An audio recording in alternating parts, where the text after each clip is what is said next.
Environment and Energy Committee. A very warm and beautiful Tuesday greetings to you all.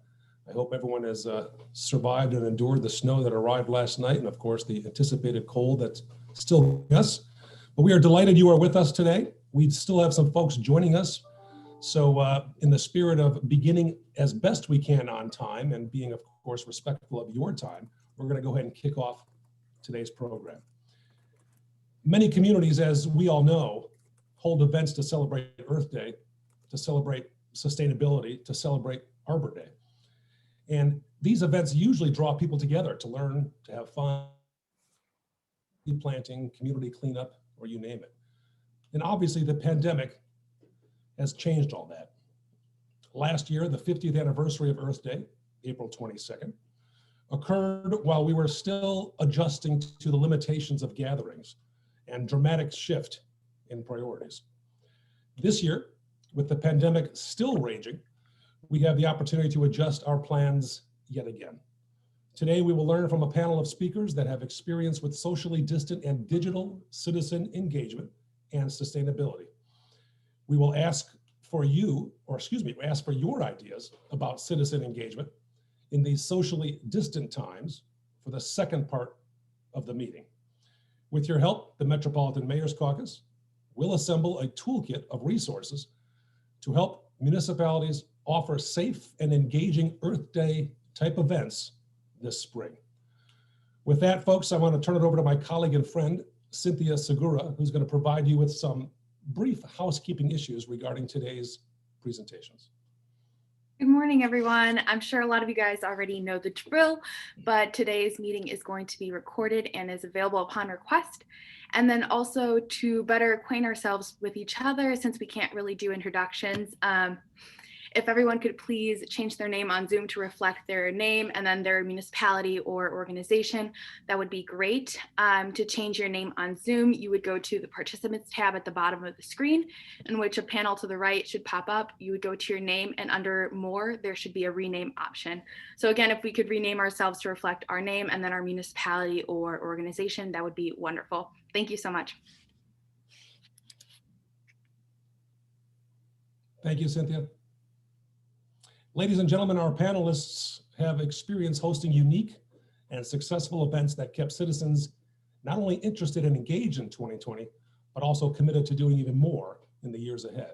Each speaker will briefly talk about their 2020 programs and what worked well and what didn't work as well as they perhaps had hoped. Then we will have a panel discussion and take questions. So folks, please join me in welcoming my friend and a friend of sustainability everywhere, Marta Keene. She is a certified sustainable resource management professional and county recycling specialist in Will County in the land use development area. Marta Keene began her career in recycling in the private sector in 1988. She switched to the public sector in 1992 and, ready for this, worked for St. Charles and Geneva simultaneously before moving on to Naperville in 1995. Apparently St. Charles and Geneva were just so dirty, she had to move. She's been with Will County for 15 years, ladies, to celebrate Earth Day's 50th anniversary in a variety of ways. Please say hello to Marta Keene. Good morning. So Cynthia, will you be sharing the screen? Thank you. I want to thank you for inviting me. I'm very honored to be here and to talk to you about what we did last year for Earth Day and what we try to do each year. If you want to flip to the next screen. So I'm going to cover our Earth Day passport, as well as printable activities and website games that we offer, our virtual PowerPoint presentations that we put together during the pandemic, and then how we were getting information to the public. You can go next. So the first project was what we called the Earth Day Passport for the 50th anniversary. And I want to let you know that we actually envisioned a very large special celebration as far back as 2018 when we put extra money into our budget. And in 2019, my director and I actually met with a local group of radio stations to talk about what package they could put together for us to promote what we were going to do. We still didn't know exactly what we were going to do back in the fall of 2019, but we knew we were going to do something, and we were starting to talk about what it was going to be. And then the very end of December, the Forest Preserve actually sent an email out to the Health Department and to the South Metropolitan Higher Education Consortium and to us, and they asked if we could do something together for this big celebration. So January 7th, we all met and we brainstormed what we could do. And the passport came out of that, actually, which was very exciting. And it had a goal of providing all Will County residents an opportunity to celebrate the golden anniversary. We also planned to offer not only green events, but raffle prizes that we were hoping to get donated, because more people are going to participate if there's a chance of winning something. You can go to the next one. So we created a slogan and a hashtag. We had a GR code. The time frame was set for March 14th through September 15th, and we created a passport that was actual physical in appearance with 50 actions you could take to go with that 50 theme, and you could check them off in the passport. And you can see actually a full report on this particular project on our website. If you go to willcountygreen.com, if you click that globe that I have at the top of my slide, and then you can click the passport image, it will actually take you, you'll see an estimated staff time and the cost for the radio promotional program, and some of the other things that we did, the value of the raffle prizes, everything is right there for you. So I hope that helps you as you're planning your next event, and we can go on to the next one. So the paper passport, like I said, was 50 items. And we came up with a plan of distribution because we do special events, and we have a number of people that were on the group that were going to be going out to schools or doing presentations in various locations where we were going to hand out the passports directly, or we were going to hand out a postcard that had all the information on how to get to the virtual side of the passport or the paperless side of it. We also had a collection program lined up that would promote some of our sites, while also serve as a way to collect these back and allow for people to actually enter the raffle. And they needed to check off a certain number of items in order to qualify for the raffle. You can go to the next. So the electronic version differed in as much as, instead of starting out with the 50 items, we actually started out with about 70 items that we listed.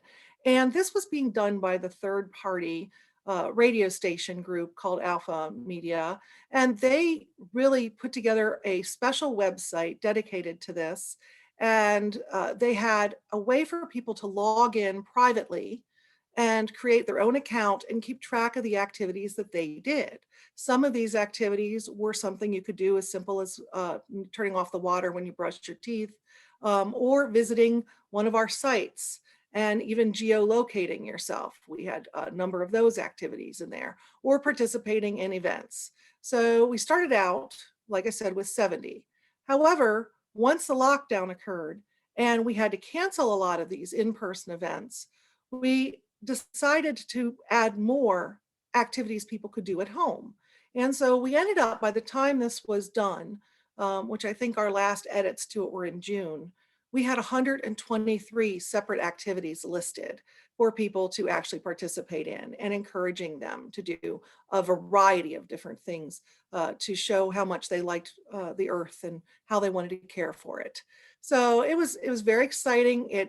It promoted all the different groups that were involved, as well as groups that were outside of our organizations, like Medawin, Tallgrass Prairie. So we had a number of other items, not just our groups events that we were listing in there.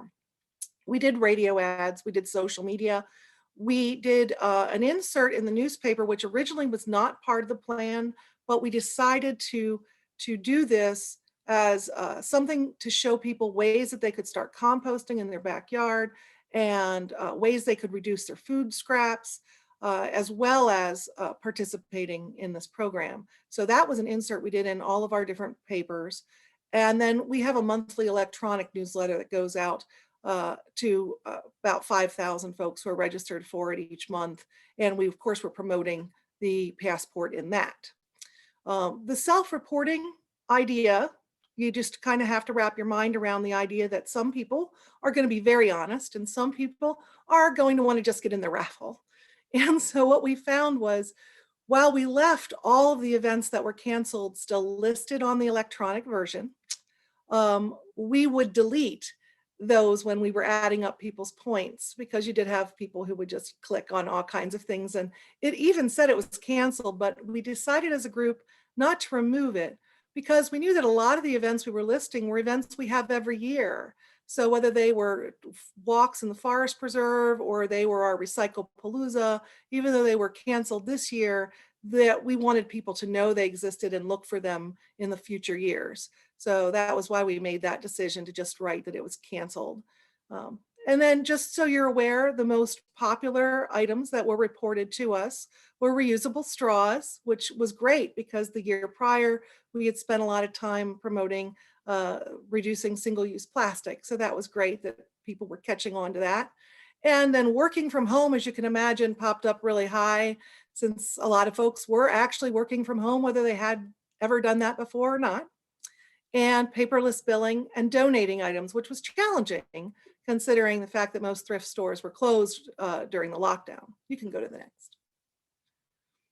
So beyond the passport, because we could not go out and do our events, we found that we wanted to do more things. So we created an additional page on our own website, and we have that globe on the front page of our website to take you to it. And so it's there, you can see it. We gathered all the PowerPoint presentations that the staff had created over the years that we felt were still pertinent, and we threw those out there for folks to just kind of self-tutor. And then we also had a couple of staff who had, because of what was going on, some free time, and they created some additional PowerPoints on various environmental topics of interest to them, and we put those on there as well. Our educator, I wanted to mention her specifically, Joan, created the Scavenger Hunt in hopes of getting folks to leave their houses and go out in their yards and their parks. And our forest preserve was closed briefly, but people were still walking to places. And from what I understood from the state, who also had closed some state sites, they really just didn't want people to drive and gather in the parking lots. But it wasn't a matter of really trying to stop people from walking through the forest preserves. So that was good. That was a wonderful thing to encourage that. And then I created environmental bingo, and that's still out there if you want to play. Go to the next. The other thing that I really would want to mention to all of you as you're moving forward is partnering with other organizations. So right at the beginning of all of this, I was scheduled to speak with the Illinois Environmental Council on EV charging stations. And they did a number of lunch and learns that we promoted in our social media. The other organization that we partnered with and did phenomenally well with this, and believes they'll be continuing their efforts regardless of COVID, is the Conservation Foundation, which is active in DuPage and Kane and Will and Kendall counties. And they did this series of webinars where they literally had hundreds, I believe they even had one that had 1,000 participants at it, which was just absolutely phenomenal. If you can partner with an organization to do a webinar and they have a following, I highly encourage it. And they did a huge number of topics that had little to do with our efforts on solid waste, but lots to do with the environment and Earth Day. So they were fantastic partners. You can go to the next slide. So beyond them, I wanted to mention that we have drop-offs for traditional items and electronic items. And we were the only county in the state of Illinois to keep our electronics recycling drop-offs operating during the lockdown. And that was because before the lockdown, we went to our health department. We asked them about our events and how we could do them safely. And while we could not hold our book event, that is very popular and held the first weekend in June, we were able to do household hazardous waste and electronics and a few other things during the lockdown. Now, we still canceled a couple of these things. The Recycle Palooza required a lot of volunteers, and we didn't want to put them in that situation. And then another event was on school grounds, and we didn't want to give a mixed message, so we decided to cancel that. But we did keep all of our regular 8 sites that take electronics year round open and operating, and people were very excited about that because a lot of people were cleaning out since they were stuck at home. We made a lot of social media posts and found that we had to emphasize disposal of PPE as a topic because people were mistakenly putting that in the recycling bin. We had weekly calls with our waste and recycling haulers because they were worried, justifiably so, that their drivers might get ill and they would not be able to provide collection service. There was actually talk that they were not going to even start the landscape collection service, which was a serious concern for us because people would burn the landscape waste, which of course, given COVID hits people's lungs, that would not be very good. So we were not only talking with them directly, we were also reaching out to the governor's office, to the Illinois EPA, to the Illinois Recycling Association. The Illinois Recycling Association sent a letter. So there was a number of ways we were trying to make sure that landscape waste collection services began on time and ran as much as possible. And then the last thing that I wanted to mention is the plastic bags and the fact that people were being told they could not use reusable bags. That became a big touchstone for us during Earth Month and after. And just recently, Target and Walmart reopened their collection of plastic bags. So we were out educating people on taking their reusable bags and maybe packing their items at the car as opposed to inside the store, or packing them themselves at the end of the counter if the stores allowed that. So we were really trying to help folks find plastic recycling options as well as continue to use their reusable bags. I do want to mention my understanding is that Jessica from the Forest Preserve is on here, and Alessandra from SMHEC is also supposed to be joining our call. So when we get to the question and answer phase, please know they're here, and I'm sure they're willing to give information on from their perspective on the passport. Thank you. Thank you, Marta. Thank you very much. Folks, we move on to our next presenters, and the topic is gamifying sustainability to engage residents and employees. And we have joining us Sarah Edwards, Environment and Sustainability Program Manager, Cook County Department of Environment and Sustainability. A little background about Sarah. Sarah has been working for Cook County for almost 5 years, and according to the fun facts research we did, has lived in 7 states, all as an adult. So apparently Sarah is a successful witness relocation alumnus. Congratulations. Our other presenter is Elaine Simon, GRC Corps member, Cook County Department of Environment and Sustainability. Of course, our friend Elaine, I think many of us know. Elaine has been instrumental in not only programming, but putting things together for others to benefit. Let's see, she's passionate about energy use. Elaine is has helped at the Greater Chicago Food Depository, grew up in Evanston, where we just had 18 inches of snow, and has lived in Cook County her entire life. I'm not sure what that says, but hopefully we'll learn more. Ladies and gentlemen, Sarah and Elaine. Thank you, Mayor Burns. Okay, I'm going to share my screen, hopefully successfully.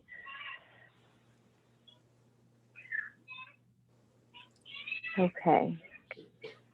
Can everyone see it? Yes. We're good? Okay, thank you.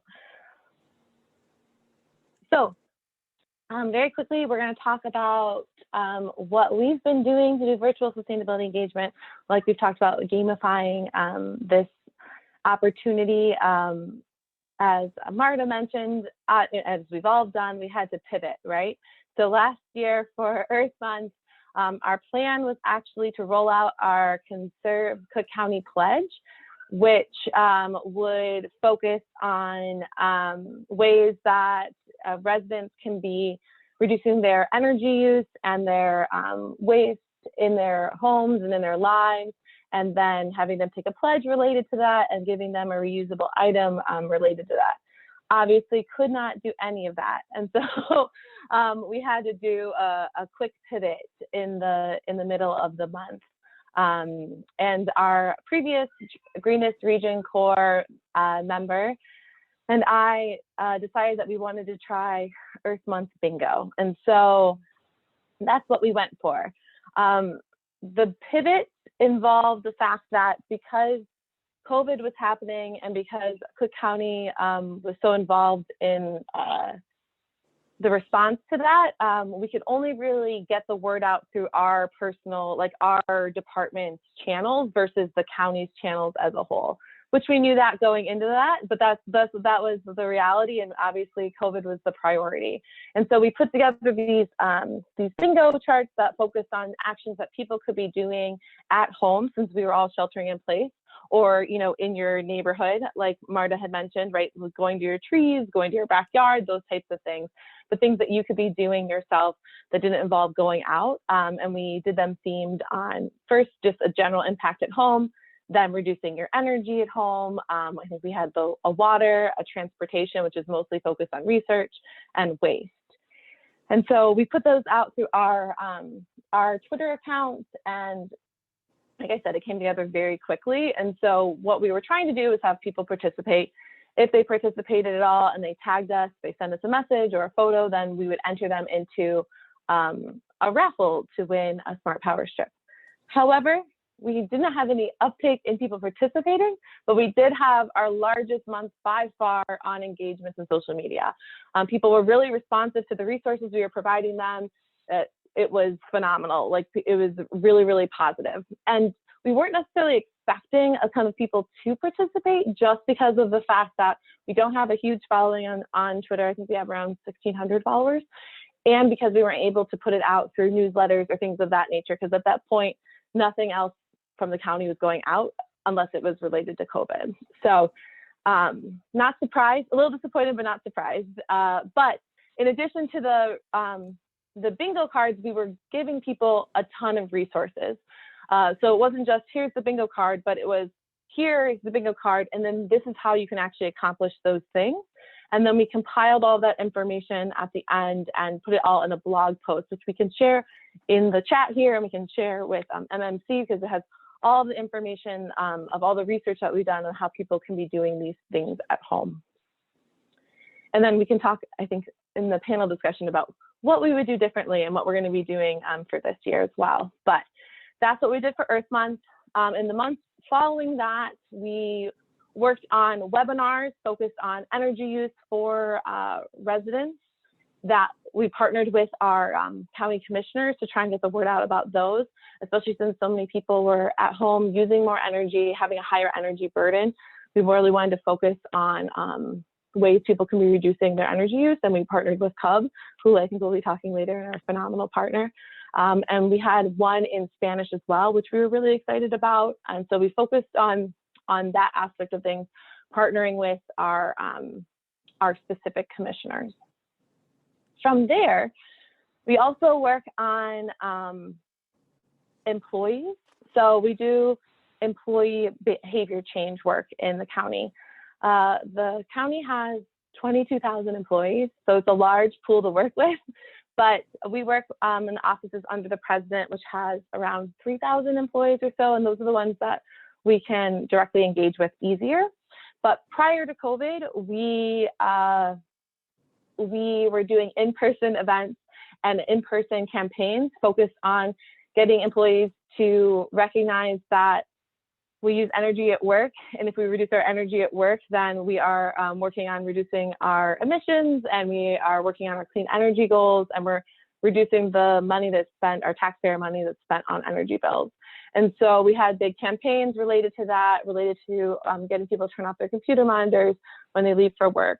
And that obviously all had to be paused in COVID. We were in the middle of the campaign. I just realized last week, actually, that we probably have posters still up from last year, just sitting out at courthouses.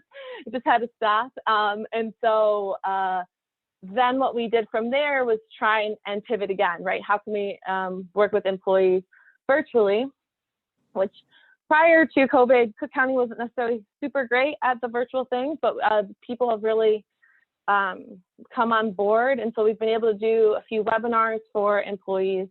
And then Elaine is going to talk about the Employee Sustainability Challenge that herself and Kate Carney, who's our Community Outreach Coordinator, put together to try and do our first virtual Employee Sustainability Challenge. So I'm going to toss it over to Elaine. Hi, everyone. So as Sarah mentioned, we were hoping to build off the momentum that she'd already started with the in-person employee behavior change campaigns and pivot to a virtual option. So this slide shows some screenshots of the document that we put together with details about this employee sustainability challenge that we went with for this January energy challenge. So what we did was break the month of January into 4 weeks, and each week we provided 3 actions for employees to take, and then either a virtual event to attend or a resource to engage with.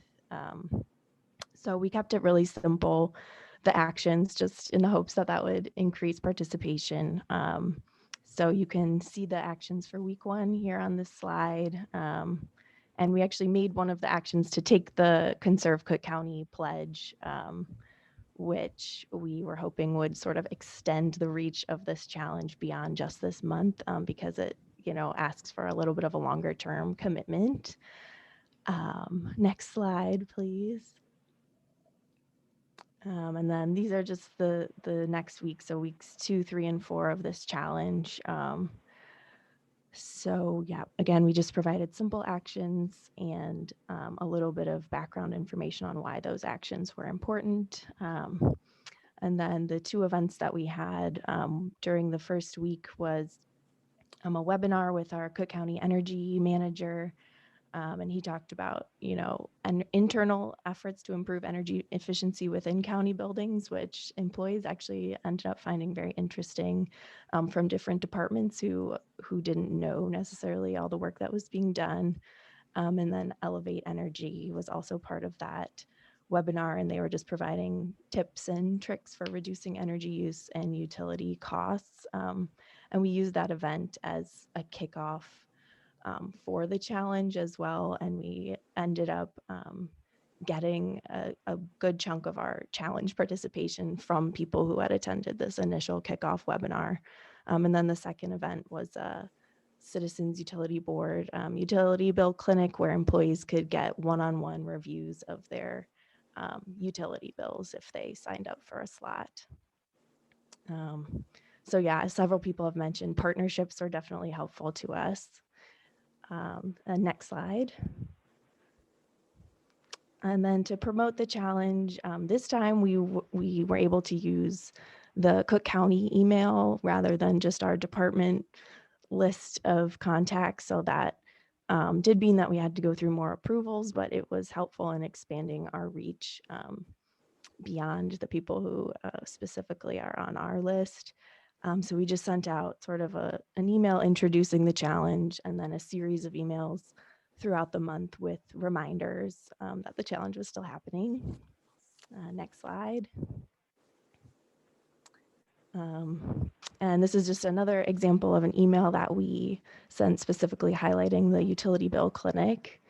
And again, we just wanted to emphasize that it was going to be really easy to participate. So that was why we made this. It's as easy as 1, 2, 3 graphic. And then as was already mentioned, the idea that you could win a prize we thought would be helpful in encouraging people to participate. So we made sure to mention that prize as well.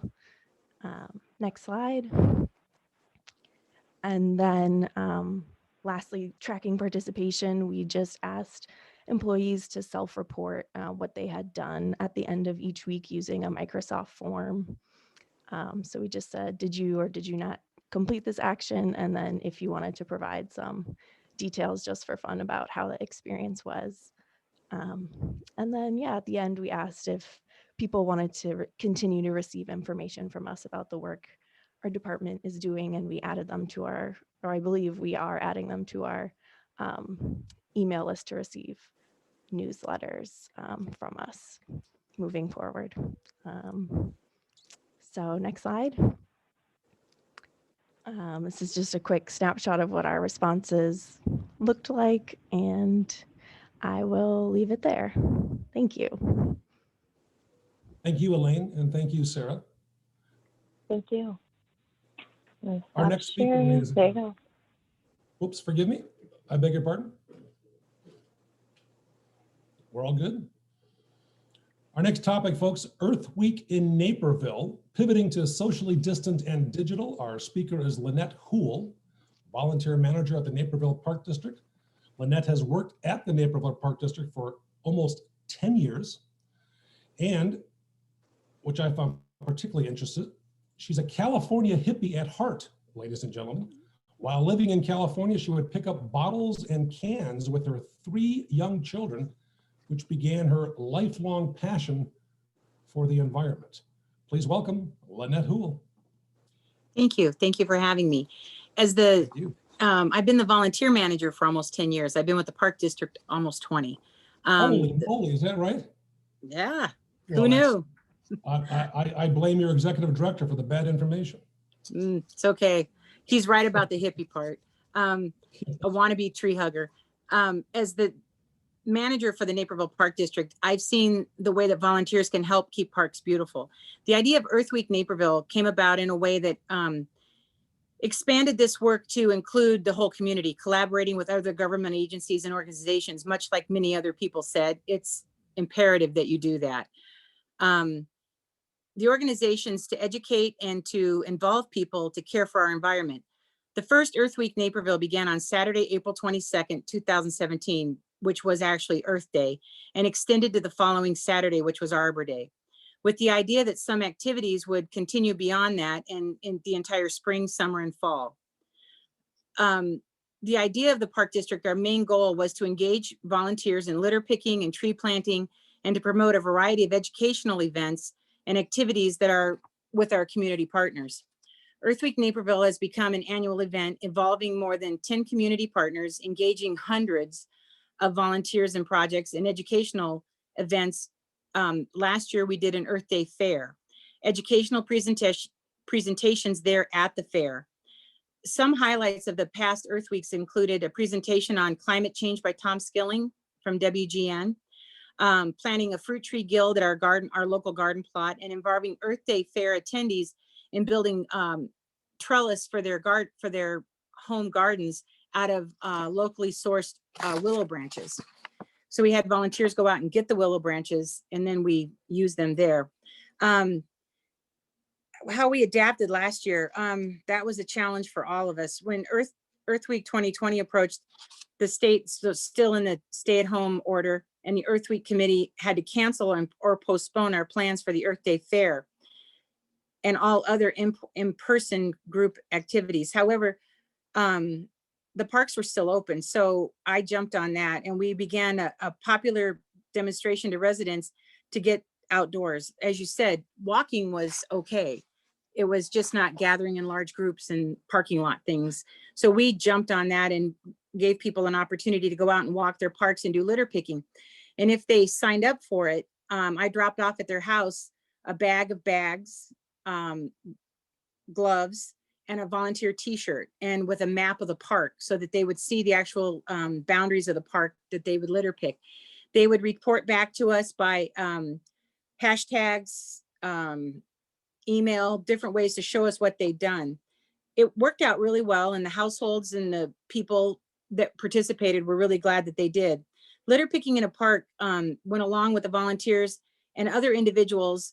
As long as they could work in pods of their family, they could be more than by themselves. For volunteers who registered, we had things like many of you said, the Scavenger Hunt, hugely popular, great with the little kids especially. Looking for things on ours were things like fast food wrappers, the strangest piece of trash you found the whole time. We gave people the opportunity and instructed them, and if they did it the way we asked them to, we gave them a $5 Park District gift card. We also encourage people to post photos of the environmental projects that they did at home or in their own community. Similarly, the annual DuPage River Sweep conducted by the Conservation Foundation, they did theirs the entire month of May, allowing volunteers to go out and to different locations and at times that were convenient for them. They posted photos and comments on social media using our hashtag. As we progressed into phase 4 of the Restore Illinois plan for the summer, more volunteer projects could take place. Of course, with social distancing and face coverings. We supplied homemade face coverings from recycled t-shirts from our camp programs from past years. I had a group of volunteers that I would drop off on their doorstep. I called it doorstop drop. And I would drop off a bag of t-shirts. We gave them instructions on how to do it, and some cut, some sewed, but it gave us, when nobody else could get face masks, supply of face masks that we could offer to some of our volunteers. They were quite popular, actually. But small groups of volunteers, such as our Riverwalk Deadheaders, they come out and they just do the Riverwalk, and they weed, plant, and mulch along the Riverwalk. Great group of 3 ladies that just are amazing. Our Earth Week Naperville webpage remained a central source of information listing the community partners, which were recycling different materials, how to order a rain barrel or a compost bin, how to volunteer, suggested environmental podcasts, a brief history of Earth Day, and contact information for all the organizations that were partnering with us. One lesson we learned was that indoor events just could not be realistically rescheduled. With the guidelines, the pandemic, we just ended up having to cancel our Earth Day fair. We first of all tried to change it to October, but that didn't work either. So by all the opportunities that we gave people, we actually ended up with a good group of volunteers and people that were out in parks that had never been in parks before. So for this year, what we're trying to do is help them to engage in good opportunities, but the communication is the avenue. We're including in ours email newsletters, social media, press releases, our website, including a volunteer website and an Earth Week Naperville webpage. The effort is multiplied when we partner with these other organizations and we cross promote the opportunities from all their different audiences. Next, we plan to expand the time frame for this year and allow people to choose when and what they'd like to volunteer for. For some people, that is the opportunity to get out to a local park. Others, we're encouraging them to go out and to go to parks they've never been to, 136 parks. Go to a park you've never been to, do some litter picking. We have our opportunities with our Knock Knolls Nature Center, and our Knock Knolls Nature Center manager, Angelique Harshman. She has some video and webinars that people can go to when they go to a park and see all the different things there are to see in the park. Some of them are highlighted, or see a tree, see a flowering tree, see a bird that's nested in the area. Take a picture, post it on social media to get other people properly out into the parks. This year, we're going to do our Earth Day Fair, but we're going to do it in June, and we're going to do it at our Knock Knolls Nature Center. Our Knock Knolls Nature Center is a LEED certified building, so I think it'll benefit us in many ways, and it is an amazing location. So I'm really excited about that. The other thing that we tried to really focus on was videos and webinars are able to promote training to our volunteers. Sometimes you have to train a volunteer and show them what's going to happen and what to expect and what exactly something is. And that was a big part of it for us this year. I don't have a real good idea at this moment. I didn't think to do it when I saw the others that had the information to gauge that and to share that with you today, but it was and is a big promotion when you're getting people out into the parks and to participate in some of these things, to be able to go back to your people and show them all the different avenues that were there. But thank you for having me. Thank you, Lynette, and my apologies again for your 20 years of, not just 10, so I do apologize, and tell Ray McGurry I say hello. I will. Our next speaker, ladies and gentlemen, is Tom Armstrong. He's going to talk about Earth Month in Elgin. Tom is the chairman of the Elgin Sustainability Commission. He is a retired city planner who worked for Elgin. He is active volunteer in Elgin and chairman of the Elgin Sustainability Commission, as indicated. He's also a member of the Kane County Community Development Commission and the Kane County Regional Planning Commission. In the summer of 2009, ladies and gentlemen, this fun fact, Tom worked as an Elgin bicycle ambassador for the Active Transportation Alliance, which granted him diplomatic immunity throughout Kane County. So with that, Tom, the floor is yours. Okay, that fun fact is only in my mind. Is that right? Lots of things in our minds. That's only fun. Yeah, yeah. So we, like many other communities and counties throughout the Chicagoland region, had big plans to celebrate the 50th anniversary of Earth Day last April. In Elgin, for a couple of years now, we've celebrated what we call Earth Month during the entire month of April. And last year, our goal was to have at least 50 events planned during the month of April to celebrate the 50th anniversary of Earth Day. I would point out that many, actually several decades ago, I was on a 10-year anniversary of Earth Day committee while attending Northern Illinois University. So that goes back a little bit. So I've had an Earth Day connection for quite a while. Of course, when COVID impacted us, we had to, like everyone else, pivot our plans. And so I think if you can pull up the first slide.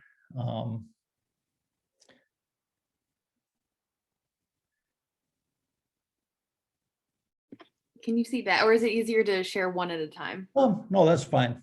Yeah. So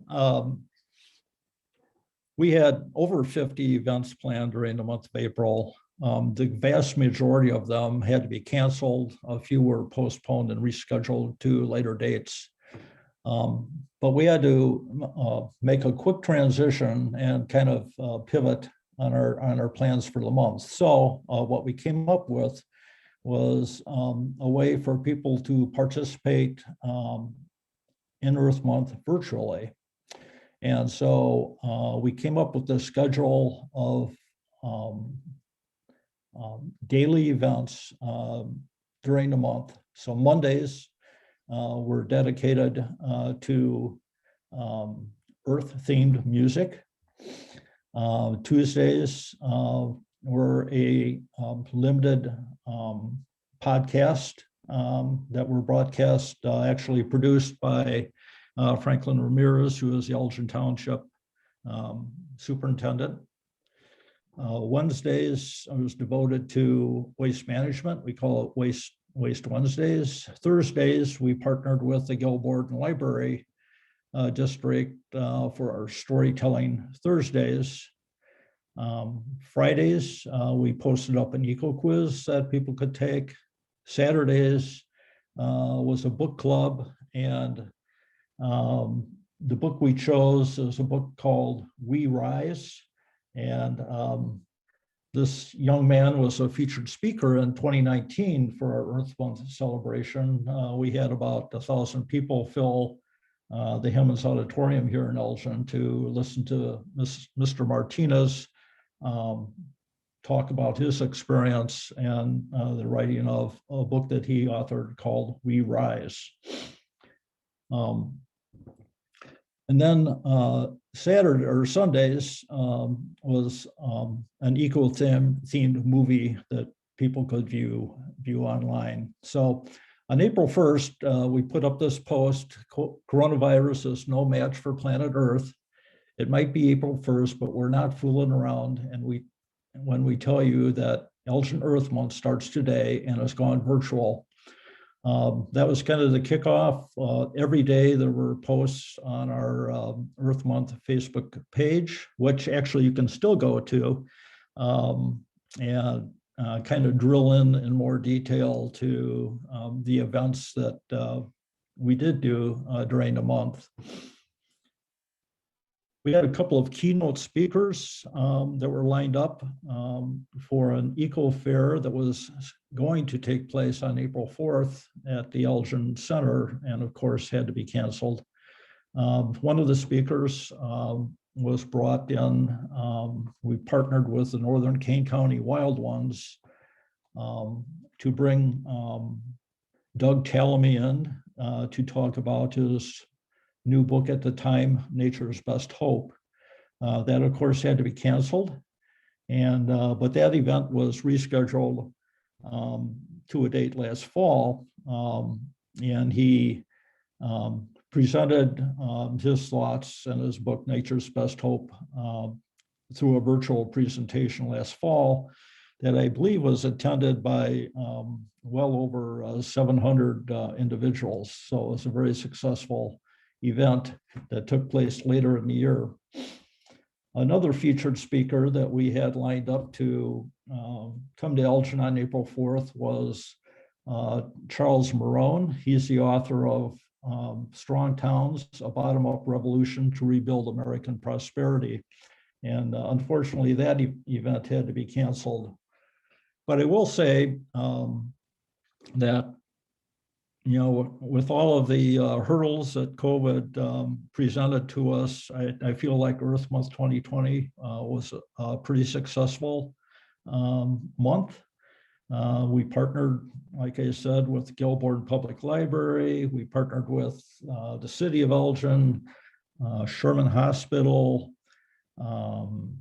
Kane County chapter, Northern Kane County chapter of Wild Ones, and a number of other organizations, Boys and Girls Club for community cleanup. So all in all, I think it was a pretty successful month. We had a lot of community involvement in various activities, mostly virtual, but a few were outdoor activities where people were able to participate and socially distance. So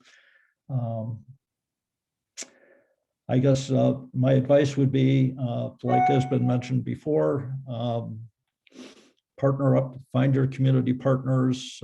There's many kind of like-minded organizations that are all doing good work.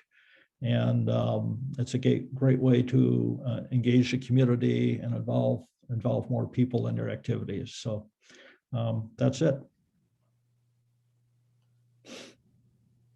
Thank you, Tom. Appreciate it.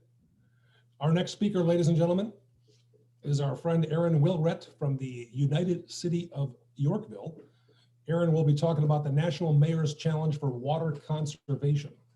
By way of background, Aaron's been with the City of Yorkville for approximately 4 years and the Assistant City Administrator for that time.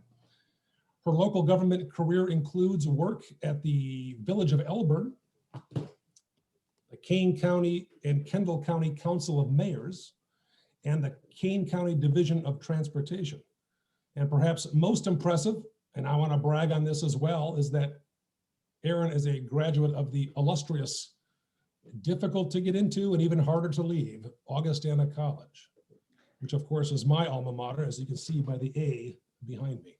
Ladies and gentlemen, Aaron Wilrett. Thank you for having me today.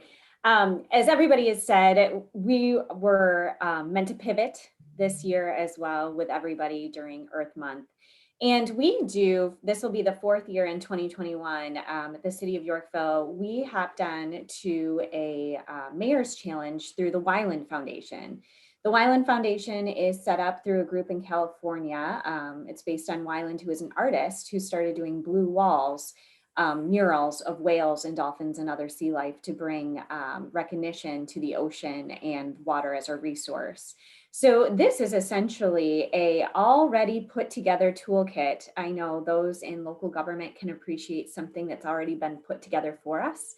And then we go ahead and copy off of this. So it's a toolkit provided to local organizations as well as municipalities to get the word out to their residents and others in the community about the importance of water conservation.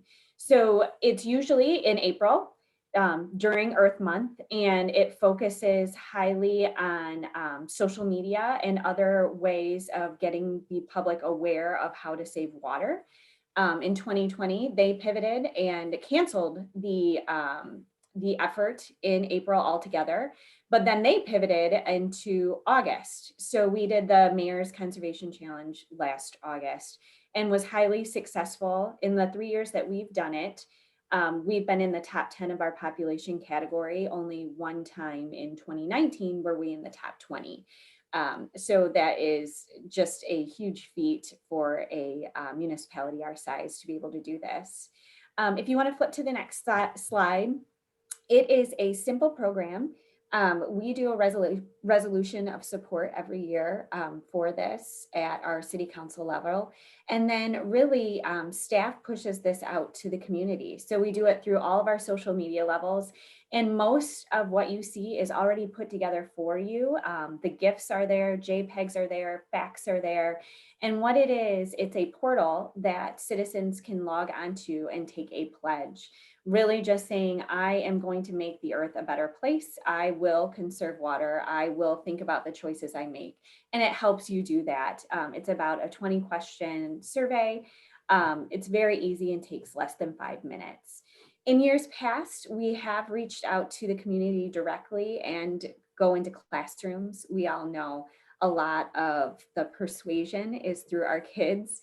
And what they tell us to do and what they're learning in school. So we give them information to take home to their parents, and their parents are able to take the pledge as well. We do a newsletter, a biweekly newsletter, and promote this throughout the month, Twitter, Facebook, and now we're on Instagram as well. We're putting this out there and on our website. Now, we also have access to our press contacts in our town. We do a weekly email blast to our press contacts every week with just little tidbits and snippets that are happening in the city. They usually pick up on that as well. And then we also do press releases at the beginning and end of the campaign. But really, it's as easy as that. And it really makes people think about the choices that they make on a daily basis. And hopefully it's just a way for them to think differently and help them move forward, continuing on outside of Earth Month throughout the whole year. Now, the raffles, I know many people have said that that is a motivational factor, of course. It's all through the Wyland Foundation. So the city really doesn't put out anything of our own resources. If you sign up, you're automatically in a raffle. You can win fixtures, gift cards to Home Depot. The largest item is their partnership with Toyota. And in the past 2 years, Toyota has pledged a vehicle to the winning municipalities' non-for-profit of choice. So we, of course, could accept a vehicle or we could pledge it to somebody like the paratransit group in town. And then in years past, they were giving it to individuals, but they switched that a little bit up in the last 2 years. So, you know, you all said, if you could partner with somebody, why not? We've chose to partner with Wyland, get that word out there, and hope to spread it to all of our residents moving forward. So we're gearing up once again. It will start in April, and we'll just put that push out there to get all of this good facts and tidbits about conservation out to our residents. Thank you. Thank you, Erin. Thank you very much. I think we're going to switch. I hate to use the word pivot. Everyone else has used it, but we are going to change over to the panel question and answer period. I'm going to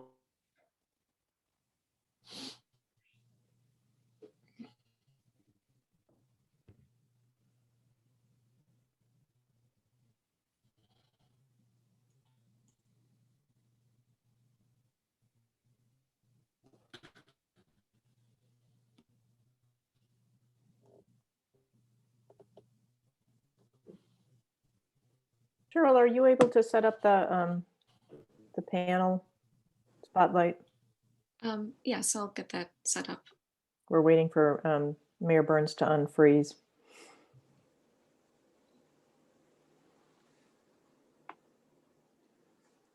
Or thaw, I guess, in the digital world.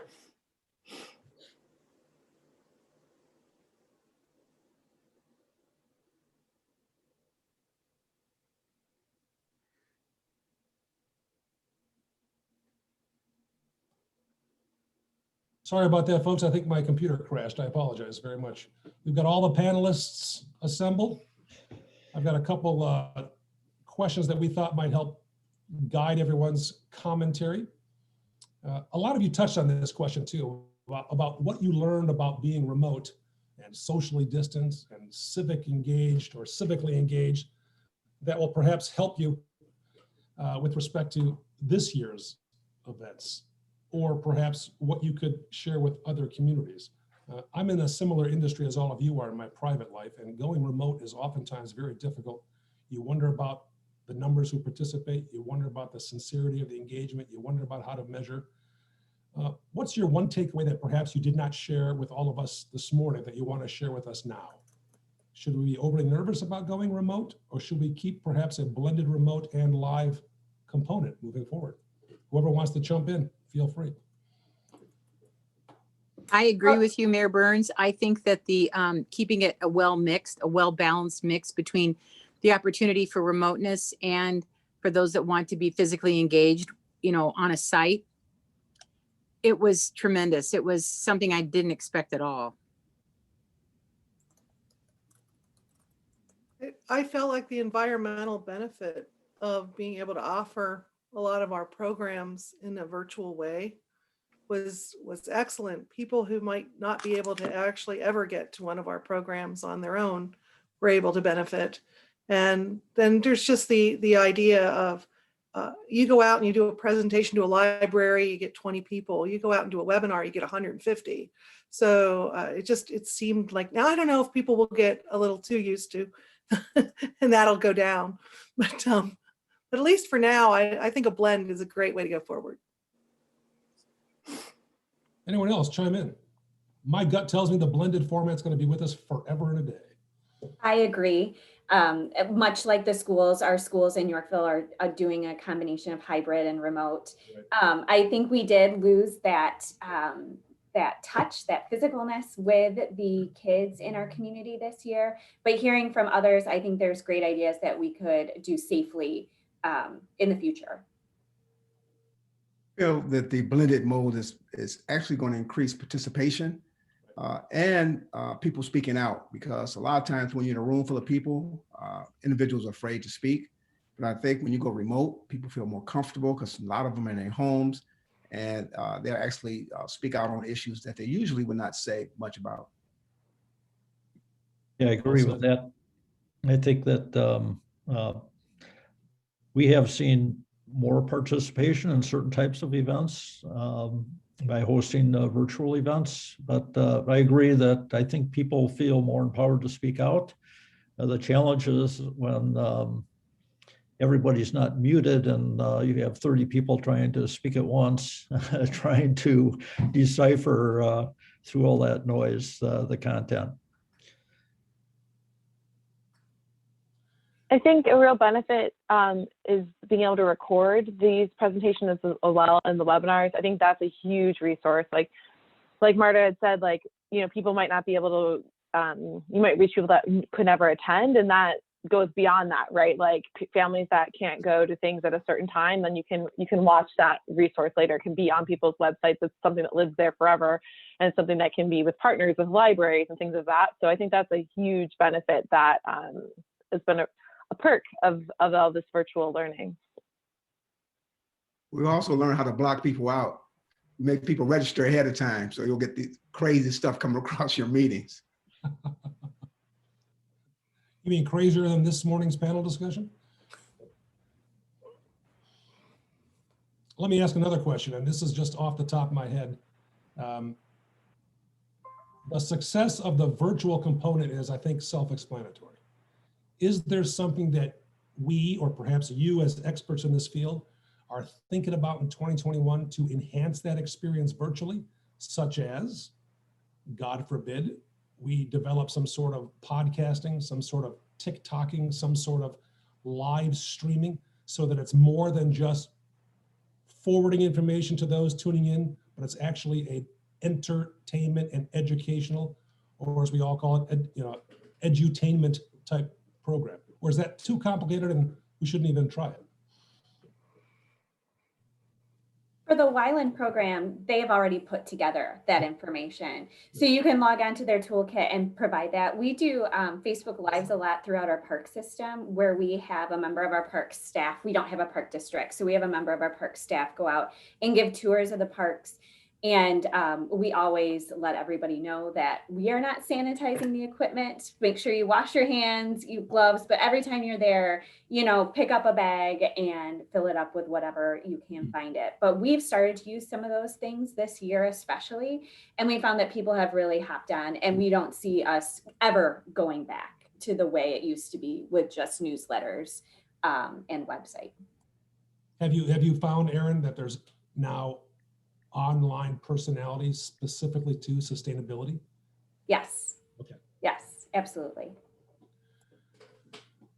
Anyone else chime in on that? Because I see, when I look at the panels, I see this huge, I see actually several Golden Globe Award winners for their sustainability efforts when they utilize that sort of online edutainment. Anyone else doing so or thinking of doing so? We've pretty We're much going- partnered. Oh, go ahead, Sarah. Mine was is all just- yours. We've relied pretty much on partnering with others who've gotten the following because we didn't have that. That was something that a lot of folks were rather shy when we started this whole thing on our team to do. Now, our educator's been working on, she has not released it yet, trying to use the emojis in a way that she can make things for the younger audience into educational videos. So if she can't go into a classroom, maybe the teacher would put that on for them. So that's been something unique, and I've been anxious to see it, but she hasn't finished one yet. Oh, that's cool. We are working on creating shorter content videos to get to that, like, so it can just be really short, really brief, put on Twitter, put on the county's Facebook to try and engage people in a different way. And hopefully also during this year's Earth Month, we will be able to use the county's Facebook Live and interview different experts about what's going on. So we're getting a farther reach, not just the people that are following our department environment, you know, the environmentalists that are interested in that, but just general county residents to engage them in that way. So we're looking forward to that. Excellent. So this is Jessica from the Forest Preserve. Can you guys hear me? Sure can, Jessica. I think the question is about engagement over the virtual programs, right? How to actually go past just information sharing into a more interactive. Is that correct? Yeah, correct. More interactive and obviously reaching broader audiences in a more, dare I say, entertainment way. Sure. So what we've done, in addition to, and I think if everybody's using Zoom, you're already familiar, like there are built-in polls that you can do with your participants, which is an interactive element to kind of next level. In addition, obviously, the chat gets a way to get people actually engaged in the programming. What we're growing to now is breakout rooms, which we've been on Zoom. We've all been in breakout rooms, right? But that's just another next level presentation for virtual. And then we're also contracting, like we got an account with like Flipgrid and another one that escapes me that allows for, and these are more the school programs, but it is available via Zoom, and you can actually have those interactive elements during presentations if you're growing to those levels. So they are there. You just got to educate yourself like we all did last year, and you know, to get past just information sharing into, like, you know, actual engagement, which is really rewarding. Got it. Ladies and gentlemen, without objection, shall we move forward to the next portion of our program? And by all means, throw in a comment on chat. We're happy to follow up with detailed information, get questions answered. So moving on, folks, we're going to talk about showcasing of online and socially distant citizen engagement tools for municipalities. So we're going to be asking the questions and perhaps answering the questions. How can we celebrate Earth Day and sustainability every day in our communities? And of course, we have found some simple programs to do exactly that. So I would like to introduce our next presenter. And I believe, according to my notes, the presenters are going to be advancing their own screens, I believe, in this one. The marketing and special event manager from the city of Woodendale, Grant Popolauskas. Grant, how did I do in that pronunciation? Fine, Mayor Burns, thank you. Thank you. Mayor, if I I could, got some fun facts about you, Grant. Can I share? I'm sorry, can you say that again? You've been working. I understand you've been working for Woodendale for about 3 years, right? That's correct. I handle all of the public outreach for the city. I oversee the special events, all the marketing, social media, things like that. So, yeah. and if it's okay, I'd like to kick off, just give some opening Fantastic. comments to the showcase piece, and then Grant will be our first speaker. Oh, sure. Sorry. On that. Absolutely. So that's great. No problem at all. So this portion, what we wanted to do was capture, and I just have to praise all of the partners that we've had on this program. Outstanding online programs, outstanding socially distant programs. I mean, that have been super extensive and successful, and we're really excited to learn from you. I wanted to just underscore what many of you said about partnering, and then also just underscoring what Aaron said about ready-to-use programs. And so this portion of the program, what we're looking for, either ideas that we can copy or plug-and-play programs that are ready, packaged for us to use. And while we'll be presenting, there'll be a showcase of speakers, including Grant, who will be up shortly, is we're all just going to talk for a minute or two about these resources that we know or are familiar with or have participated in the past, some invitations to partner directly. But the idea is that we will assemble a toolkit of resources and distribute that to everyone, to all of the MMC member communities, the Greenest Region Compact communities, before Earth Day. So if you would, for participation, after every topic, you'll see that we've organized them by GRC categories. We'd like you to just say, hey, I've got an idea related to waste or related to water. So if you've got a link or an idea, please think ahead a little bit and be ready to either type that in the chat or you'll see an invitation for emailing us later. We will assemble all of these, including some of the ones that were presented earlier, and then have a toolkit available for everybody. So next slide, please. So just to kind of frame these ideas or this conversation, sustainability ideas and resources. So the purpose of this is we are looking for programs that are intended for you as municipal leaders to promote to their residents. Understanding there is just the tools and resources we have, and quite frankly, not all of us have events capabilities and sometimes limited media capabilities. So the idea is that this is super easy for you to engage residents to act on their own. And then for residents, kind of what Mayor Burns was saying is that sometimes that's for enjoyment and education. Sometimes that's to benefit themselves for personal health or cost savings. And then some of them, like what Aaron was talking about, is to demonstrate and measure results that might reflect well on that municipality. And you'll see us go through just framing each of these items in this way. And partnerships with the forest preserves, the park districts, the counties, if there are existing resources and programs, we also want to let you know about them. Some of them are not-for-profit resources that we'll go through. And then again, as Kevin said, is that this is an ongoing commitment to sustainability. And for each municipality that wants to participate, you can have an Earth Day event, or this would be the beginning of an Earth Day or sustainability page for you, which will help you frame out. Next slide, please.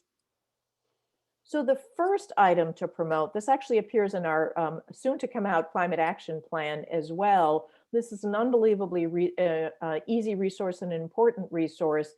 Just inform your residents about air pollution action days. So this is US EPA and the Illinois EPA partners to have an air quality alert. It's called EnviroFlash, and there's a simple sign up there with that website. Individuals can get air quality alerts. If you wanted to have that just be a part of your own social media feed for your municipality, it's just a really good way to alert those who are threatened by poor air quality, particularly in the days that we're living in now, or even those who are just concerned about air quality, to know, that actions might be needed to reduce idling and other actions like that. Next slide, please.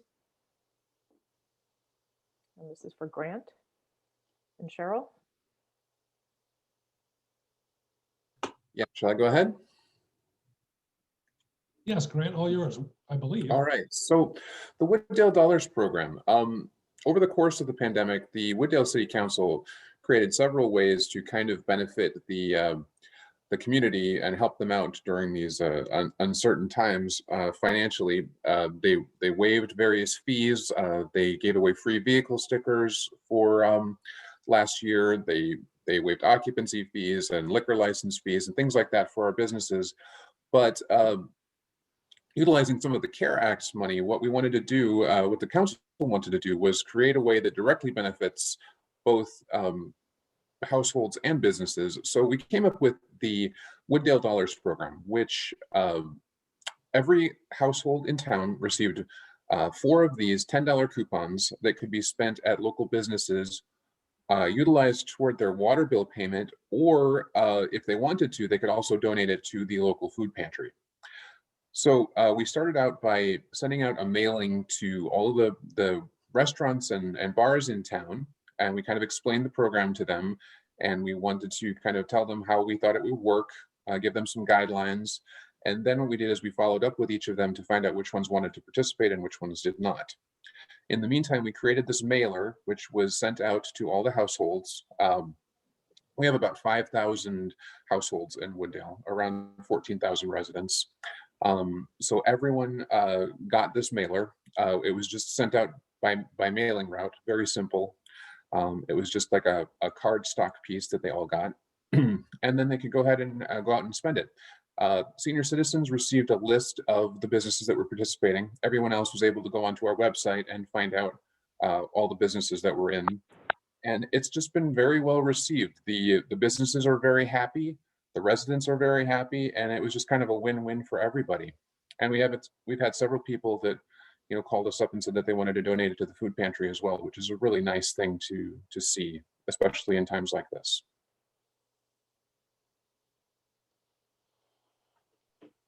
Thank you very much.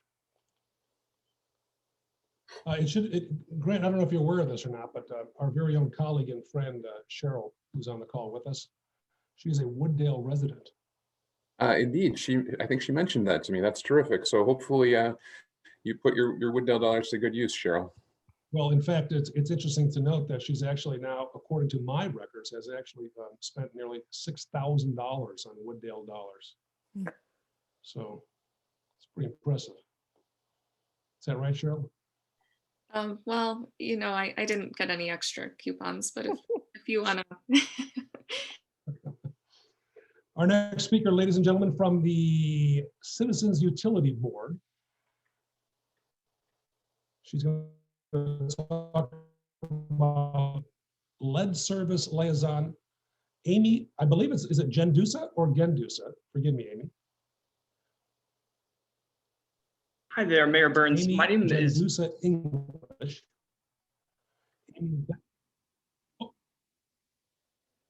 I'm so sorry to interrupt. Are we having some technical issues? Can people hear me? Oh, Amy couldn't join us. That is correct. Yes. Hi, everybody. My name is Joe Giambardino. I'm taking is this, Amy's place here. Got it. Absolutely. Okay, Yes. Joe, We I got a apologize. quick note that Amy has joined us. Oh, that's Yes. all right. It's all yours, man. Thank you so much. The Thank floor you. is yours, Yes, sir. we apologize. Oh, Just come very, on. just very brief, Thank you. very brief background. I do have to say, Mayor Burns, I actually grew up in St. Charles, so a proud former Tri-Cities resident here presenting Yeah, here so today. are you a saint or a North Star?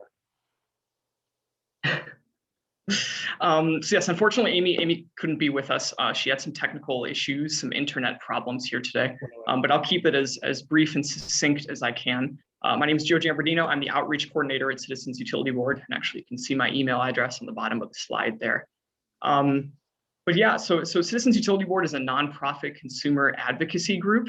And so as such, in non-COVID times, kind of our bread and butter programming involves traveling all over the state and working in a lot of consumer education.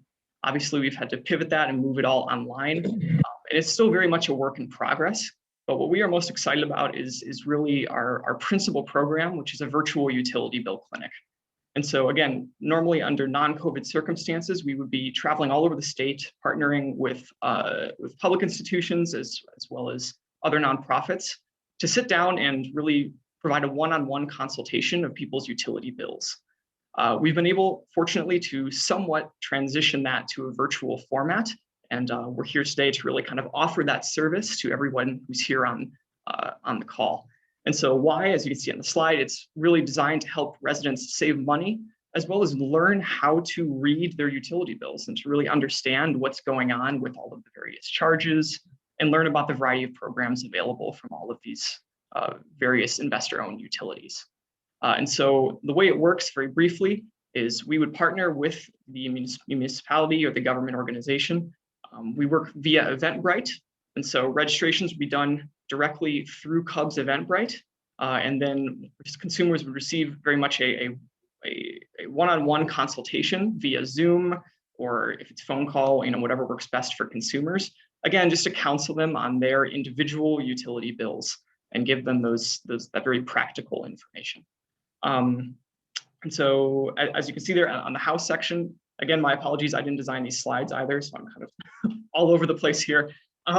You can reach out to us via calling or email. My email is on the last slide there.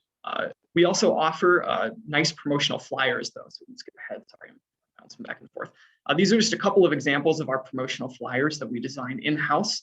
So again, we are more than willing to and capable of working to cater events to the specifications of the various municipalities or government entities that are interested in this type of event, and working on promotion on a very individual basis with you. So again, these are just a couple of examples of past utility bill clinics flyers that we've done.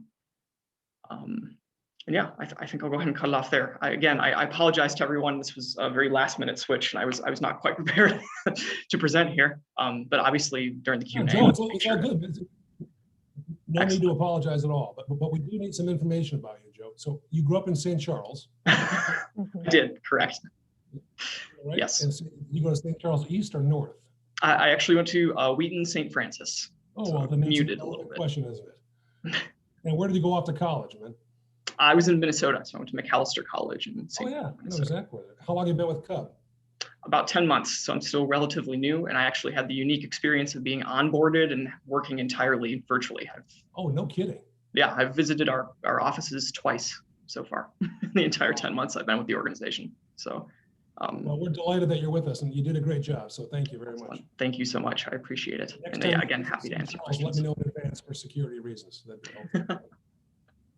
Thank you. Our Metropolitan Mayor's Caucus team, Edith, Cheryl, and Cynthia, you guys are up next. Okay, thanks, Mayor Burns. So Cheryl, and everyone else on the call, for formality purposes, that's fine, but my name is Kevin, so I prefer Kevin. Oh, sorry, it's a habit. Unless you're my mother, then it's His Excellency. So, with that, Cheryl, the floor is yours. Thanks, Kevin. There you go. So another way that you can easily share energy saving information with residents is through the Mayor's Caucus has a website on energy efficiency and energy assistance programs. And on the website, we have icons to show you whether it's a renewable energy resource, an energy efficiency resource, or an assistance resource. And we have communications materials, as you can see on the slide, such as social media posts, images that you can use, newsletter articles, and even sample water bill messages if your water bills allow for a short paragraph at the top about programs. So again, this is just an easy way to take the communications materials that we've created and pass those along to your residents so that they can save money. We'll be sending out an email this week with information on some of these programs. So if you're not already on the Environment Committee list, or if you haven't told us that you were interested in receiving these energy saving emails, just let me know, or let me know in the chat or through my email on this slide. And for the next slide, I'll talk about one of the programs that we feature on the page, which is the ComEd in-home energy assessments. So ComEd partnered with natural gas utilities in the area to offer residents this free resource where an energy advisor will go into your home and actually replace all of your old incandescent light bulbs, which hopefully none of us have, but they will replace them with energy saving LED bulbs. And they'll also give you a variety of products, such as replacing aerators with water saving versions of those. And they'll also give you low flow shower heads if you're interested. You can purchase a smart thermostat at a discount and they'll actually install it for you. So that could be another way for your residents to save money. They'll also offer advanced power strips at a discount, and those help you so that when appliances are plugged in, but you're not using them, it helps to avoid the energy vampires so that they're not drawing on electricity. So in order to tell residents about this, you can go to our website to get some of the resources we've created. And if you're interested, you can call ComEd with the number on the slide. And as shown on the slide, this is actually from my assessment that I did. It looks bad. It looks like I had a lot of old light bulbs, but the advisor actually gave me a few extra light bulbs because he couldn't really find too many things in the home to upgrade. And unfortunately, I did want the smart thermostat, but I guess the wiring was slightly not standard. So in those cases, they do recommend that you have a HVAC contractor come out if it's slightly not as typical. And the next slide, I believe, Edith or Cynthia will present. That's me. So up next, just to kind of remind you that we're on GRC categories, we've had a lot of popular interest in pollinator gardens, and that's something there's limited involvement for a municipality to do, but this is something that you could promote to your residents. And this is something, this is called the Million Pollinator Garden Challenge. And if you look at the pollinator sites registered on the top of the slide there, you'll see that they've actually hit 1 million. So this was a very popular nationwide program, but you can encourage your residents, particularly those that are very proud of their garden, take a simple photo and register their garden online. And this is something that you can get a little competitive, reflect well on your community. My garden was actually registered, but I moved and my homeowners association had to made me take it out. So I'm highlighting Westmont, Clarendon Hills, which has been really involved in pollinator gardens. So again, a simple thing to promote. Next slide, please. And a slightly higher standard, not every gardener can be certified for this. So this is something the Conservation Foundation was mentioned as a partner, but this is a really neat program. And some of you may have seen signs for conservation at home, or they have a similar program called Conservation at Work. And they do have standards for having your garden getting recognized for different types of practices and plantings. But again, there's a map that goes with it, something that you can either get your municipal site certified and get that sign and get a dot on the map, or encourage your residents to partner or post. And next up, I think, Cynthia. Yes, so next, shifting on to our mobility themed resource here, we have the Move with the Mayor's Challenge. In prior years, this was encouraged to be an in-person challenge, but obviously due to COVID-19, they did have to switch to a virtual challenge platform. And it's from our understanding that 2021 will also continue with this virtual challenge platform. So this is an initiative that helps mayors basically challenge their communities to get outside and be more active. And it is hosted by the National Forum for Heart Disease and Stroke Prevention, which is a nonprofit that works with stakeholders committed to heart disease, stroke prevention, and health inequities. And here I thought I would quickly highlight our 2020 participating Illinois cities, which include Bartlett, Bloomingdale, Glen Ellen, Hanover Park, and West Chicago.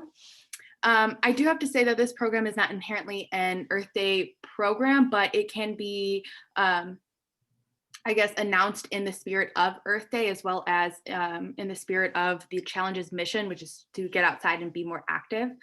The National Forum for Heart Disease and Stroke Prevention has a lot of great communication materials. They have a lot of social media templates and press release examples. They have a guide on how to implement the Move with the Mayor's Challenge, as well as a really comprehensive running list of virtual challenge activity ideas to implement within your community. And with that, we have the next slide, which I think Cheryl will be presenting on. Okay, thanks, Cynthia. Yeah, so one way that you can cultivate community values based on the principles of sustainability is through the One Earth Film Fest. And as a volunteer for this, I can tell you a little bit about this and how you can promote it in your community. So the main fest occurs in March. They usually have an Earth Week mini fest in April. And the films on sustainability educate the public. They inspire people because of the emotional appeal of film. And overall, the film reviewers, such as myself, we choose positive films with actions that people can take so that they leave the fest thinking about what they can do rather than feeling depressed, as some of the films can sometimes be. After film programs, we'll urge people to take actions in case the film hasn't made it clear about which actions residents can take. One Earth Film Fest, it's a nonprofit, and what municipalities and other jurisdictions can do is you can promote the fest as a whole on your calendar, or you can choose specific films that relate to your organization. Thanks, and the next slide. And back to me. So this topic on waste, this is actually something that we discussed and learned about in an Environment Committee meeting in Geneva at the Northern Illinois Food Bank a couple of years back, but haven't really revisited or promoted it. It seems particularly relevant to waste less food while we're in the pandemic and people have changed their eating and shopping habits and budgets are tight. So there is a really wonderful partner kit that you can easily promote to your residents, and there's digital resources including sample media posts, there's videos, there's shopping guides. This is a really sensible, practical one related to both waste and saving money. Next slide, please. So this one, a nod to Marta and all of our county partners and solid waste friends on the call. This is a Recycle Right guide. This is something also that was promoted at an Environment Committee meeting. And there's been a task force that's been really powerful in just creating some simple information about recycling right, what can and can't be recycled. So if you haven't already, we will give you the information. Please share this guide bilingual on your website and through social media, just to encourage recycling right. The other thing that I wanted to share, there's a couple of links there for where to download the guide, but we particularly enjoyed an in-person municipal recycling facility tour. And this online tour is something that you could also promote to your residents. And so it'll help drive home why something like recycling and or trying to put plastic bags in your recycling bin is a mistake. This is a very well done one by, I think, Keep America Beautiful. And last, with another interesting virtual tour idea, is Cheryl. Okay, and yes, so to engage the community in water stewardship, we heard about the Water Challenge earlier from Erin at Yorkville. And another way is you can promote free Metropolitan Water Reclamation District tours. And I know we've been on Zoom a lot. Some of us might be tired of Zoom, but I went on this tour in December and I thought it was very interesting. So you can see there's upcoming dates for these tours that are a little over an hour. It tells you about the history of how the Chicago River was reversed. You can also go underwater, go to the deep tunnel, and do things that you wouldn't be able to actually do in an in-person tour. So these are very interesting tours that I would recommend. They're free. They'll help residents understand the system, the water system in the community, and they can sign up at the MWRD website events page.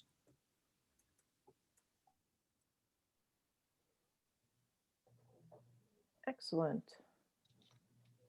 So if I can close out before I hand this back to Mayor Burns and just ask everyone, so we're getting some nice ideas in the chat. If you have other programs that you've participated in, please share that. And then just in a couple of weeks, we'll put this together in a toolkit and get all these links and information out to everyone.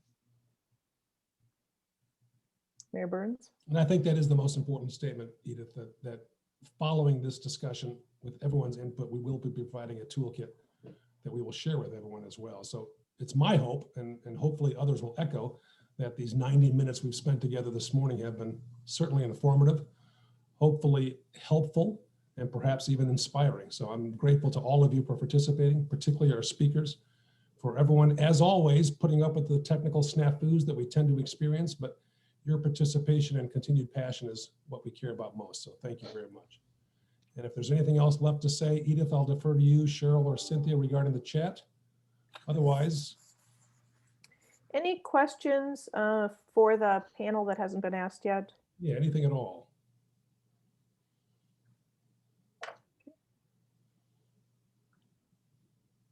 And the next meeting?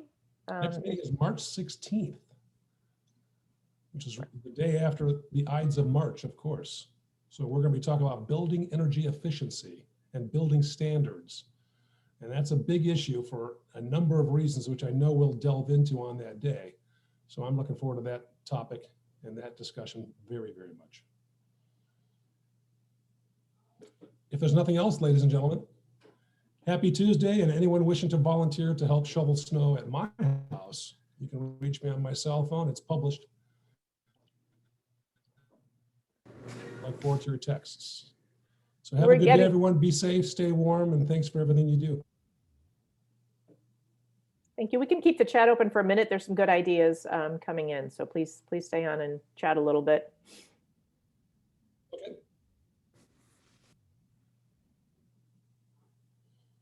It's a good group. Thank you.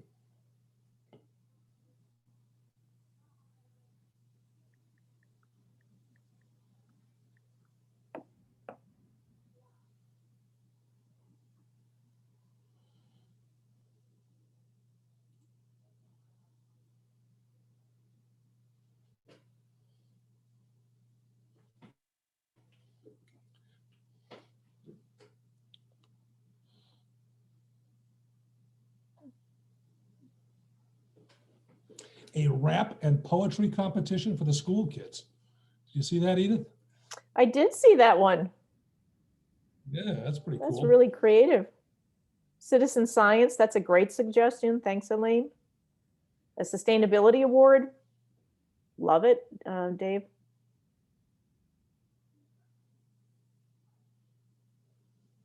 And Sarah, thank you for offering to share your bingo cards. If you're good with that, I think those are wonderful programs to copy and share. So. And Marta, can anyone participate outside of Will County or borough? You know, we opened it up to anyone. We didn't concentrate our advertising that way, but anybody did. We had a few people from outside Will County that participated. I don't think anybody won a raffle prize, but I think it was heavily Will County oriented. So no favoritism was shown.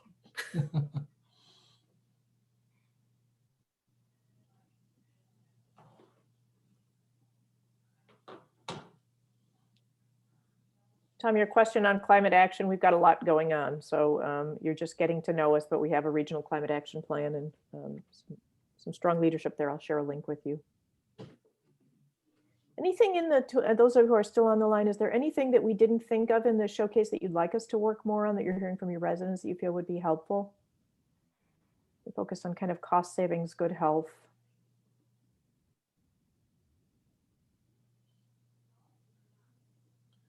You know, Edith, this might be a grandiose idea, but I'm going to throw it out there as well.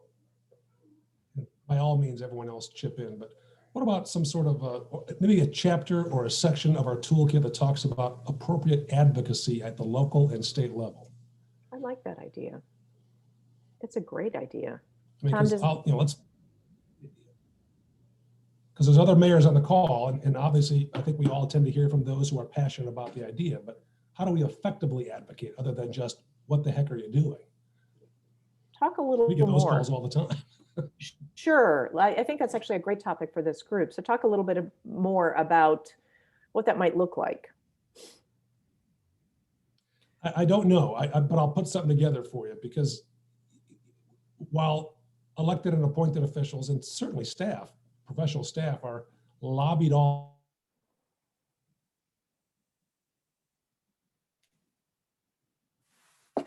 effective because they're just simply calling to either complain, argue, demand, expect. But an effective advocacy campaign provides all of those, but with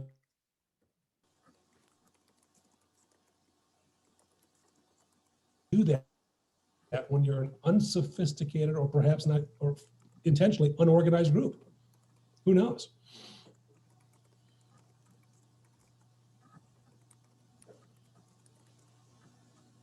Any other By all mayors? means, we shouldn't take, Mhm. I just want to throw that out there because we can certainly talk offline about that too. Any other mayors thought on that? I mean, I think Abby Beck, I don't know if Abby's still on the call now from Batavia. I think she and others would agree that sometimes the advocacy efforts, while good intention, aren't necessarily organized enough to actually reap benefit.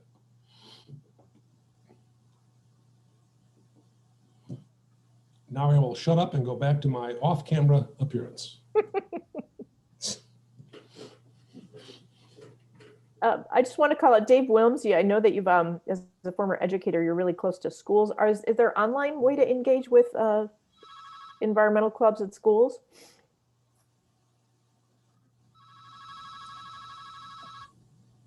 Ah, there you go. Thanks, Dave. Yes, actually, I've been in contact with some students at both Highland Park and some other schools that are trying to add solar to their schools. And it's the environmental clubs that are oftentimes have a great relationship with the school boards. So talking to a principal or the principal's secretary who really runs the schools, sometimes, they would know who the faculty members might be that you would need to contact.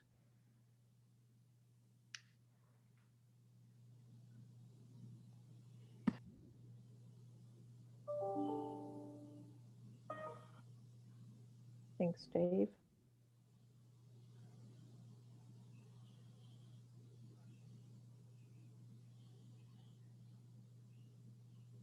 Okay, so with chat slowing down, maybe we should wrap. This is now, no pun intended, this is wrap 2. So we're taking that lead.